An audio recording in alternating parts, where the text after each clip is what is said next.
mga kamisis, magluto ako ngayon ng aming lunch. So, salmon. And then, we will add tomatoes and cream. So, ayan. Ilagay natin to sa oven. Ito pala yung tomatoes, naka-slice na. Syempre, galing sa aking garden yan. So, and then, ito yung cream. Ito na yung ating recipe. And then, syempre, ang salmon. So, meron tayong salmon dito, fresh. Kabibili lang ni asawa ko. So, ayan. And then, one more recipe. This is the one of our recipe. Ingredients, guys. Not recipe, it's ingredients. Laksani gratin. So, ayan. Powder siya. Ito na yung ating i-mix. And then, only thing is, we have to slice the salmon.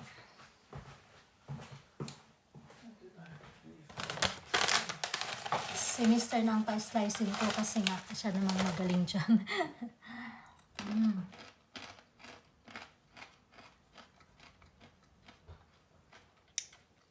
Ang i-partner pala namin ay rice daw. So, magluto ako ng kanin. Hindi kasya, merong konti na lang.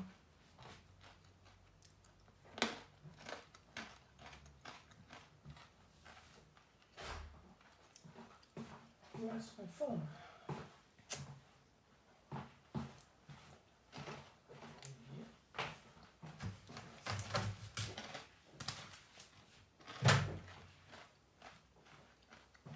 The table.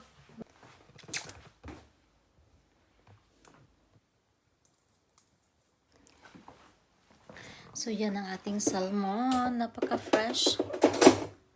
Fresh. And now, we will use this one, yeah? Yeah.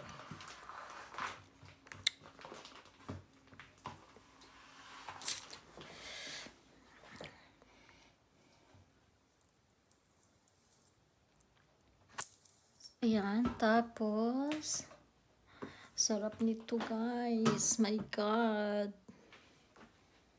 It's delicious.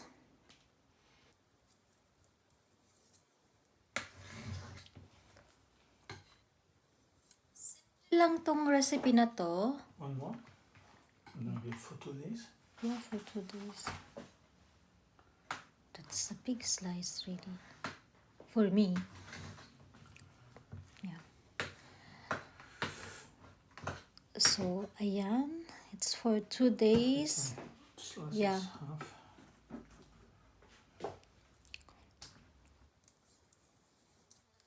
Nice kay half na lang. And then,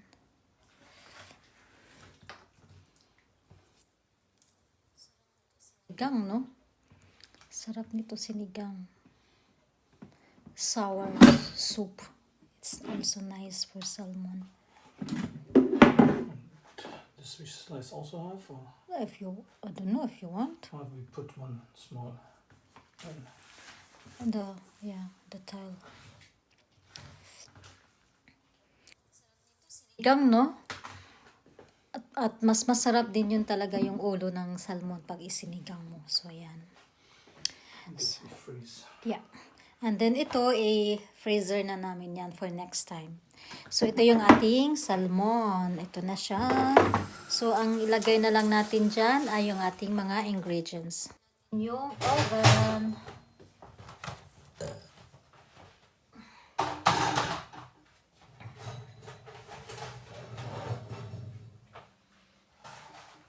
Oh, yeah. And then,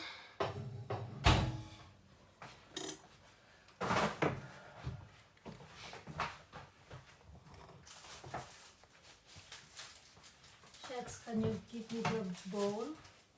What? Bowl. The bowl? Yeah, for Which one? For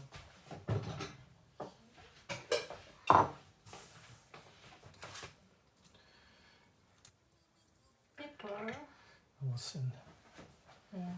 netto for the toastboard, yeah? Yeah. And they have their thing is coming from the same, but expiry date, What? expiry on the 3rd of, What is expiring? for the Yeah. toast board, Ah, yeah. yeah? 3rd of August. Okay. It's 8th of August. Uh-huh. So it's 5 days more fresh than netto. And ito, yeah. So, gonna add tomatoes. Shall I add more? Tomatoes? No, it's okay, it's fine. It's okay. So, yan lang ang ating recipe for today. Ayan. Let's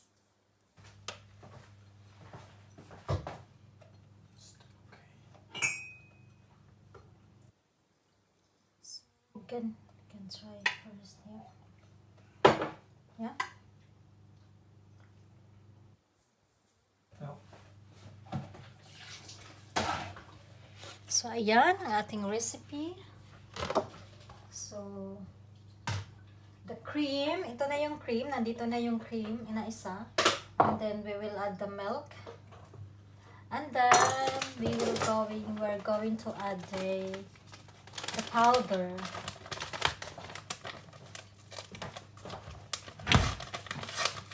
Yan. I-mix natin yung powder dito sa milk. Dito, ayan. Milk and the cream. So, yung recipe.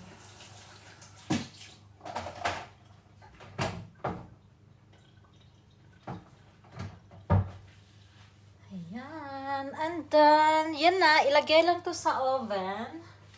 Ilagay lang to sa oven, guys, ng at least 45 minutes. It's depend. And then, yan na siya. Luto na. Tapos, antayin na lang natin siyang maluto. And then, magluto na rin ako magsalang na rin ako ng rice. For lunch.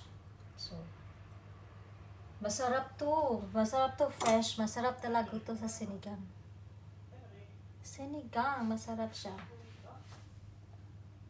So, ayan.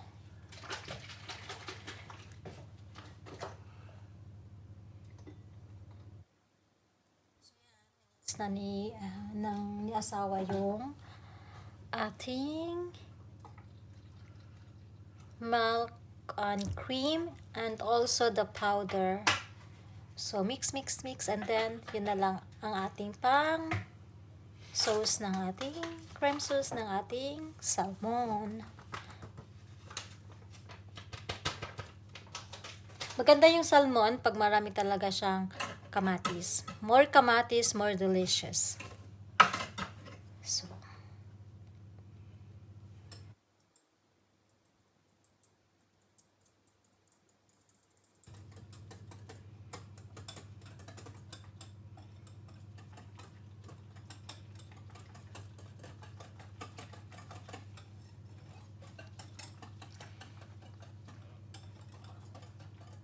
di maganda ang panahon ngayon, guys. Simula pa nung siyang kahapon. Simula pa siya kahapon. Isang araw or kahapon. And then ngayon, puro sige lang ng ulan. So, sana nga, at least hindi naman malamig. Kasi yung mga kamatis ko doon, nako, ayaw nila ng masyadong malamig. Okay lang maulan, at least yung weather hindi malamig. Pero pag malamig talaga, kahit maulan na malamig, ay nako. Hindi maganda sa kanila.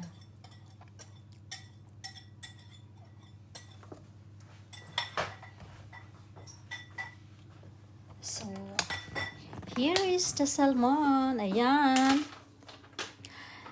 Antay na lang natin yung ating oven na magiging ready siya. So, iset natin ng at least 180.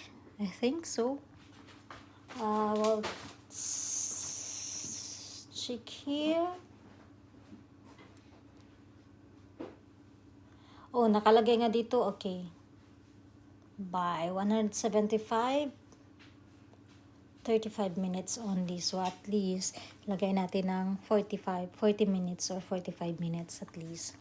So ayan, hindi pa ready ang ating oven kasi hindi pa siya totally na hanggang dito. Pag dito na yung red na yan, it means na ready na yung ating oven. So, yan. So, ready na ang ating oven. So, atin na siyang ilagay. Lagay na natin siya. So, wait tayo ng at least 35 to 40 minutes and then we'll be ready.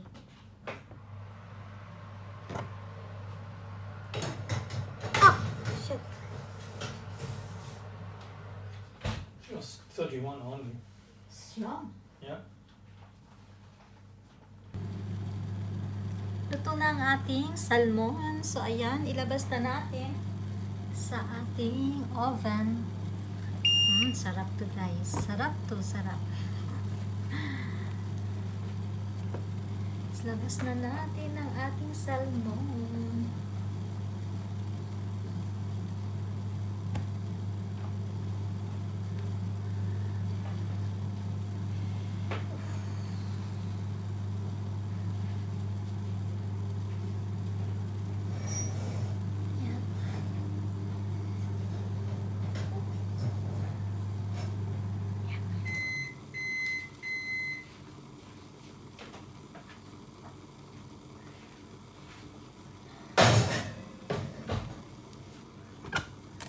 Ayan. So, ito na ang ating salmon. Ready na siya. Kita nyo, ang sarap ng kamatis. So, ayan ka. Meron pala akong dinagdag yung alugbati. In-steam ko lang siya. Siyempre, ako lang kakain yan. Masarap sana din yan pag ilagay dito sa ating salmon. Kaso, tomato lang ang aming nilagay. So, kaya hinarvest ko na to. Na-harvest ko na kasi. Kaya ayan. In-steam ko na lang kasi kailangan ko siyang makain. So, kain na tayo. Ta-da-da!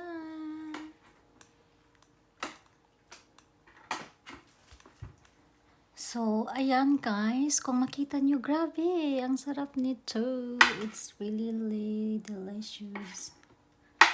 Tapos, alam nyo na, paborito ng aming pusa ang mga balat ng salmon. Kaya, ayan. Uy. You going to have this? Yes, of course. Yes, of course. Kakain daw siya ng spinach. Alugbati. But I did not put anything. Just water. If you want, you can add some salt. Yes. So.